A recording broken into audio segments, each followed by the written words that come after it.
let's step over to the Kaiser, if we may, for just a moment. I know it's not one of those that you did a full restoration on, but it's another one of our family's cars, and it's one that you had a role in it.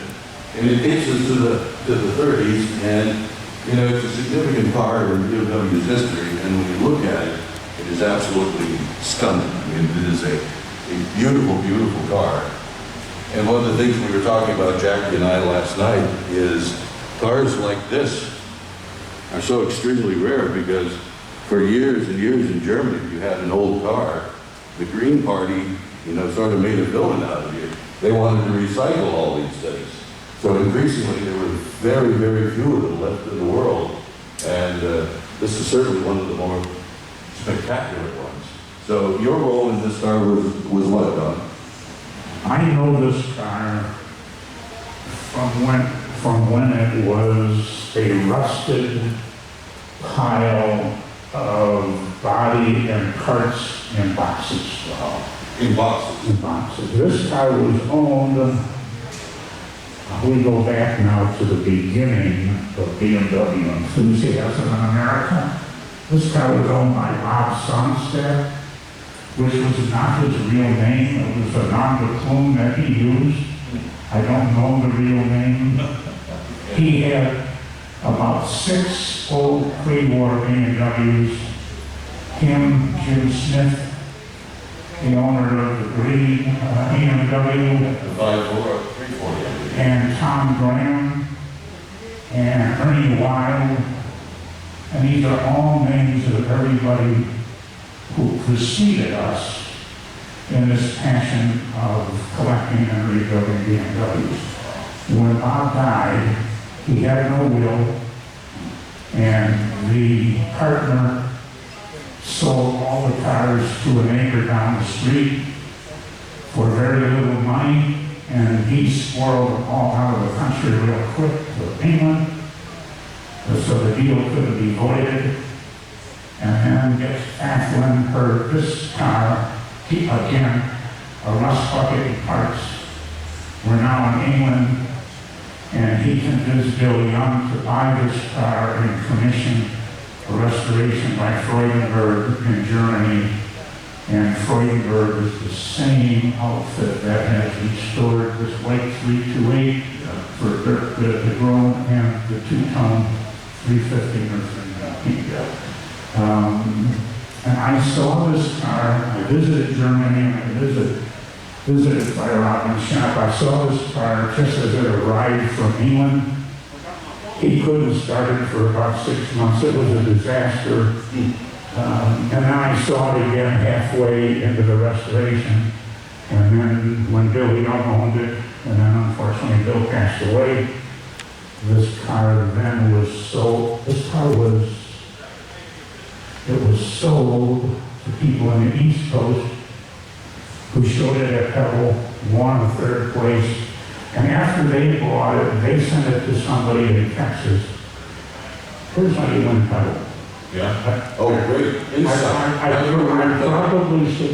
probably shouldn't say this.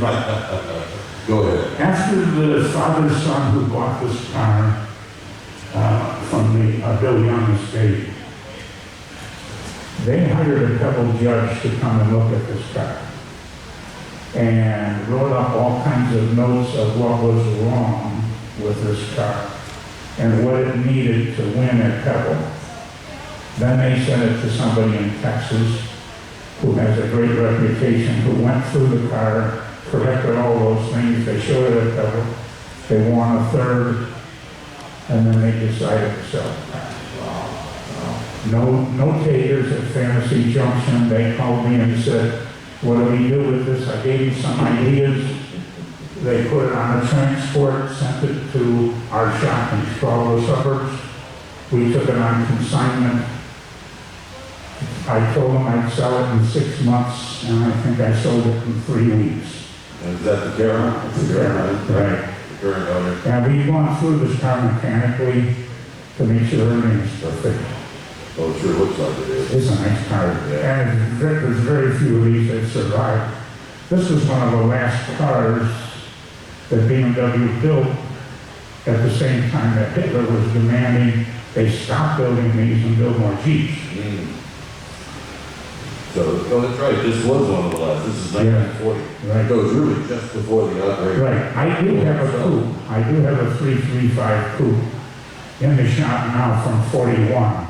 And there were three versions of this car. There was the coupe, there was the two-door cabrio, the four-door cabrio, and this is probably the rarest of them all, the four-door cabrio. Correct. Those are the fewest of the survivors, I guess.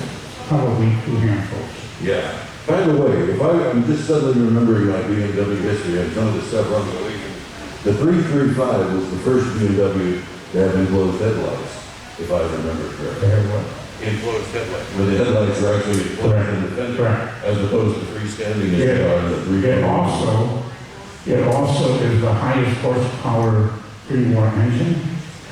It also is 12 volt, the first BMW to be 12 volt. And the real key about this car, all the pre-war cars before this had non-synchronous transmissions. This is the very first synchronous transmission. Wow. And on the Autobahn, it was absolutely fantastic. No doubt. Yeah, well, Don, thanks so much. I know we want to talk with Rick Minding as well, who is right over here. And Don, you're also one of the sponsors for this event, so the foundation and the car club cannot thank you enough.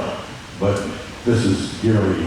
I mean, are you actually trying to retire, or are you one of those that recognizes your passion is too great, too strong, and you're going to be out this probably until the day you die? Well, the first part is somewhat correct. How long I can keep doing this, I don't know. That's probably something none of us know. But while it gives me great satisfaction for the accomplishment, but also how pleasurable I see customers when they see their car for the first time when we deliver it. That's really a huge reward for me. So my son-in-law runs the company. He runs it very well. I just handle new sales and questions and private treaty selling cars. It's amazing now that BMW's got really caught on. Some people who have the cars 10, 15 years now, we've been in business 20 years. Some people that have cars for a period of time now decide they want to liquidate cars or change chapter in life and move to something else. So I resell privately a lot of collectible BMWs. Wow. And just last question. I mean, you can find a Dethlefsen restoration at most any BMW event in the country, and sometimes even around the world. How many total? Have you kept count? Do you have it in your head? How many restorations, whether large or small? No, I can somewhat answer that.